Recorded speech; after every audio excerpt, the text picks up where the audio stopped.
আসসালামু আলাইকুম, বিসমিল্লাহির রহমানির রহিম। সবাই কেমন আছেন? আশা করি ভালো আছেন। তো আমি আরেকটা ছোট একটা ভিডিও নিয়ে চলে এলাম।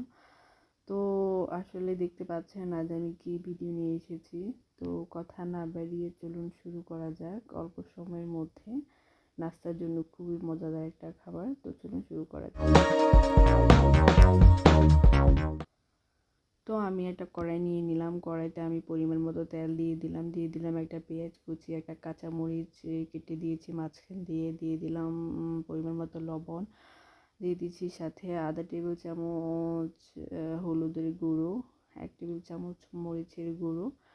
আর যাতে মরিচটা আমি একটু বেশি খাই, তো আপনারা জাল বেশি যে যেরকম খান সেরকম দিতে পারেন। তো সাথে দিয়ে দিলাম একটু ধনিয়ার গুঁড়ো। তো আমি এখন ভালো করে মশলাটা একটু অ্যাড করে নেব, ভালো করে কিছুক্ষণ কষিয়ে নেব। এমন সময় আমার কারেন্টটাও চলে গিয়েছে, তো ভাবছি যে মোবাইলের লাইটটা দিয়ে রান্নাটা শুরু করে শেষ করে ফেলি, যাতে বৃষ্টি হচ্ছে কারেন্টটা একটু লেট করে আসবে। তো সেই কারণে আর বসে না থেকে মোবাইলের লাইট দিয়ে রান্নাটা মানে শেষ করে ফেলছি। তো আমার একদম বলক চলে আসছে। তো এখন আমি এটাতে আলু সিদ্ধটা আমি দিয়ে দিব, যেটা আমি হাত দিয়ে ভেঙে নিয়েছি। তো এখন আমি আলুটাকে 5 মিনিটের মতো একটু কষিয়ে নেব, ভালোভাবে নেড়ে ছেড়ে। তো ভালোভাবে দেখতে পাচ্ছেন যে আমি কষানোর পর এখন আমি এটার মধ্যে বুটটা অ্যাড করে দিব, সিদ্ধ যে বুটটা। তো সেটা আমি আগের দিন সিদ্ধ করে রেখেছিলাম। তো আমি এখন বুটটা দিয়ে সামান্য পরিমাণ পানি দিয়ে দিয়েছি। তো এতটুকু পানি আমার একদম বুটটা ভালো সিদ্ধ হয়ে যাবে, আমি আর পানি অ্যাড করব না, একদম অল্প পরিমাণ পানি দিয়েছি। তো এখন আমি 10 মিনিটের জন্য এটা আমি রেখে দিব।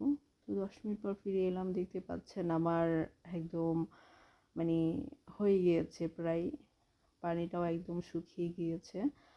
তো আমি একটু ভালোভাবে নেড়ে ছেড়ে নিচ্ছি। আলুটা একটু বড় ছিল, তো সেটাকে আমি একটু কেটে নিয়ে ধুয়ে দিয়ে খুন্তি দিয়ে একটু ছোটো করে নিচ্ছি।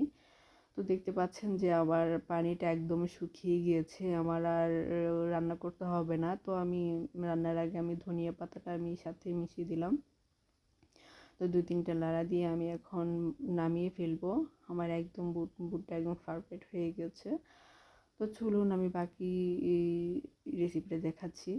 তো আমি একটা বল নিলাম, বলের মধ্যে আমি পরিমাণ মতো মুড়ি দিয়ে দিচ্ছি। তো মুড়ি দিয়ে আমি এখন বুটটা ঢেলে নিয়েছি। খুবই গরম বুটটা, দেখতে পাচ্ছেন ধোঁয়া উঠছে। তো কিন্তু খুবই সুন্দর হয়েছে বুটের কালারটা, দেখুন। তো প্রচুর পরিমাণ গরম, হাত দিয়ে মাখা অসম্ভব, তো সে কারণে চামচ দিয়ে একটু ভালো করে মেখে নিয়েছি। তো আমার মাখানো হয়ে গিয়েছে, এখন আমরা সবাই মিলে খাবো। তো এটাই হচ্ছে আজ আমার রেসিপি। সবাই আমার জন্য দোয়া করবেন আর সাবস্ক্রাইব করবেন। আসসালামু আলাইকুম।